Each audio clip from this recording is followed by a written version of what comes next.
is Field Agent Jacob McGinnis, coming in for first summary report of the investigation into the Federal Bureau of Control. You guys didn't tell me about what was going to be in there at all. Could have used some of that information before you sent me into that fucking hellhole.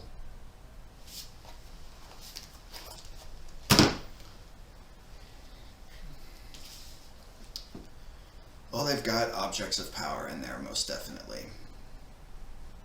UIU calls them cans or carts. The SCP Foundation refers to them as anomalies and anomalous objects. Boy, do they have plenty of them. They managed to make it in, posing as a security official. They like to call us outside consultants. I guess he says we don't directly work for them.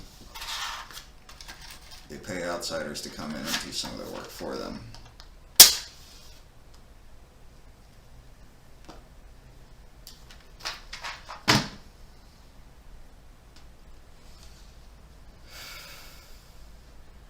Within my report, you will be finding the first 3 pieces of solid information that I've been able to find. They have reports on the objects. They also have what looks to be some in-house made training videos explaining what it is exactly that they're doing. It's coming from a main research lead that they have, referred to as Dr. Darling.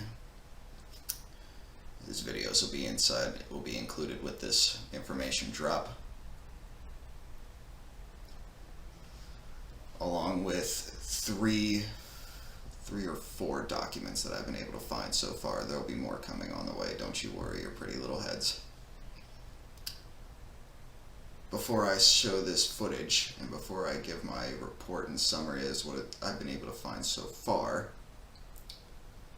recommend and heavily request that you guys send me some backup. Get another agent in, posing as an outside consultant. They're taking on contracts from old Blackwater guys. So, you can use that as an alias. I almost fucking died on my way out of that building today, getting you your information. They are anomalous, to say the least.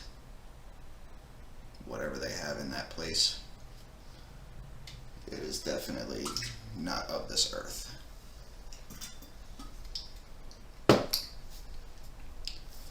Not of this earth of any understanding that we have. I will be going back in within the next... I expect to have backup by then.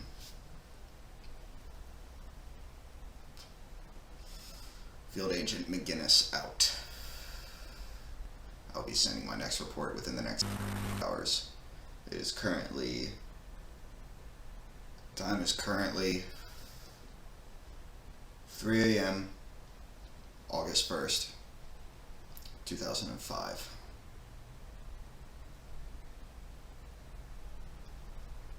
You should have told me what was in there before I went in, because it was far too close today.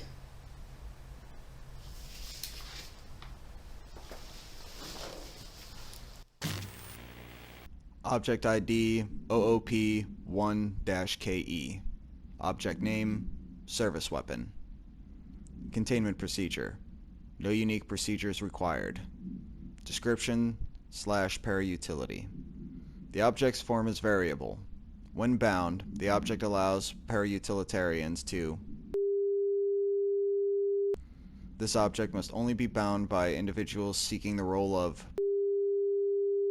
The object will determine whether... If rejected, the applicant is terminated. The process is dictated by the... though their criteria is unknown. Background. The object was discovered inside the oldest house. in the room that is now used as the director's office. The popular hypothesis, many forms throughout history. Mjolnir, Excalibur, Varunastra, all weapons that of their wielders.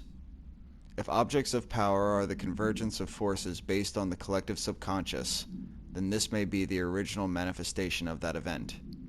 If this is the case, see Dr. Darling Presentation 11.1 for more details.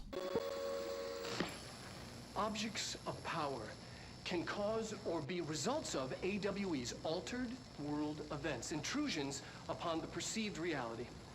A side note, remember to cover their connection to the astral plane as well. Now, the service weapon is, of course, a prime example of an OOP, a very powerful one. Ingrained in the Bureau's DNA, a key component in our prime candidate program.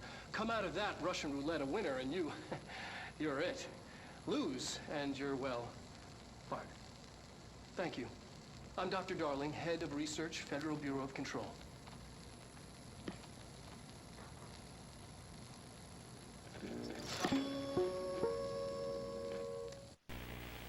Object title OOP-5-KE. Object name floppy disk. Containment procedure must be contained in a cell with no other loose material. Description / para-utility. The object is a 8-inch diskette containing Soviet-era nuclear launch codes. When bound, the object allows para-utilitarians to telekinetically lift material and throw it a short distance. See Dr. Darling Presentation 11.15 for information. The object is currently bound to for research purposes.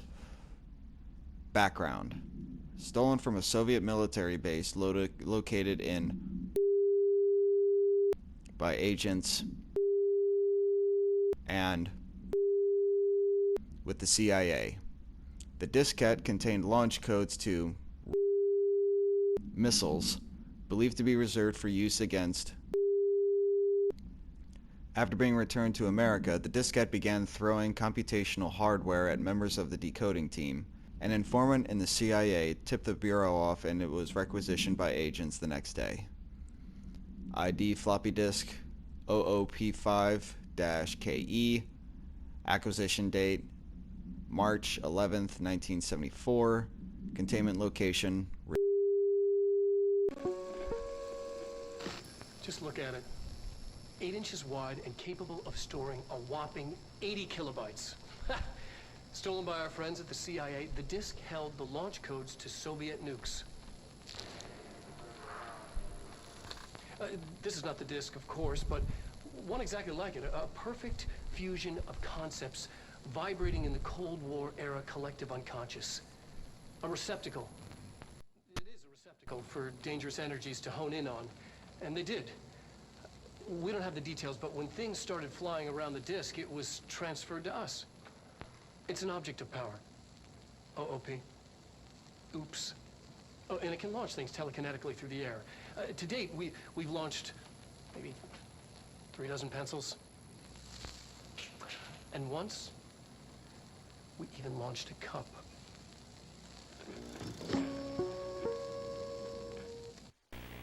Object ID OOP-3-UE. Object name hotline. Containment procedure. Object should be inaccessible for use except to the director. Description / para-utility. Object is a 1960s era red bakelite phone. The rotary dial has been replaced with a black knob of unknown purposes. The phone weighs.